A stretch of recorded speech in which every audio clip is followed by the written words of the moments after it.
Israel को मान्यता देने वाला देश ईरान क्यों हो गया उसके खिलाफ। आइए समझते हैं दोस्ती से दुश्मनी कैसे हुई।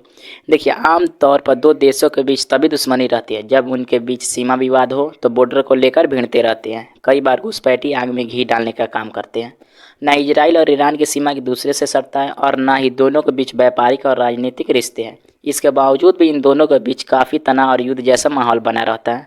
अभी ये लड़ाई खुलकर दिख रही है। इस वक्त इजराइल और ईरान की दुश्मनी इतनी बढ़ गई है, खुद अमेरिका जो इजराइल की तरफ से हथियार और पैसा मुहैया कराता था, आज वही अमेरिका सुलह करने की बात कर रहा है। कि एक समय था कि ये मित्र राष्ट्र हुआ करते थे। इजराइल और ईरान की दोस्ती इतनी गहरी थी कि इस साल 1948 में इजराइल ने अमेरिका और यूरोप के दम पर फ़लस्तीन पर बमबारी की। फ़लस्तीन के मुसलमानों को जबरन वहाँ से निकाला और निकाल कर एक नया देश बना इजराइल। तब ज़्यादातर देशों ने उसे मान्यता देने से इनकार कर दिया, खास करके मिडिल ईस्ट के मुस्लिम देशों ने।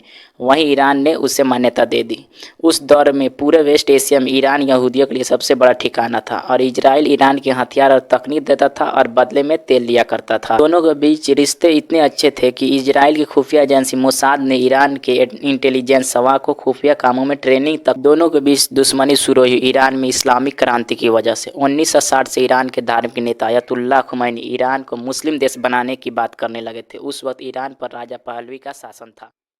राजा पहलवी को अमेरिका और इजराइल दोनों से बढ़िया रिश्ते थे। उस वक्त खुमैनी इन दोनों देशों को, अमेरिका और इजराइल को, शैतानी देश कहा करते थे और मुस्लिम राष्ट्र की मांग उठाते रहते थे। धीरे धीरे हवा खुमैनी के पक्ष में आ गई। क्रांति से पहले लाखों लोग राजा पहलवी के खिलाफ प्रोटेस्ट करने लगे। हालात इतने बिगड़ गए कि राजा पहलवी को देश छोड़कर भागना पड़ा और साल 1979 में ईरान इस्लामिक देश घोषित हो गया। उसके बाद ईरान की कमान रुहुल्लाह खुमैनी के हाथों में आया।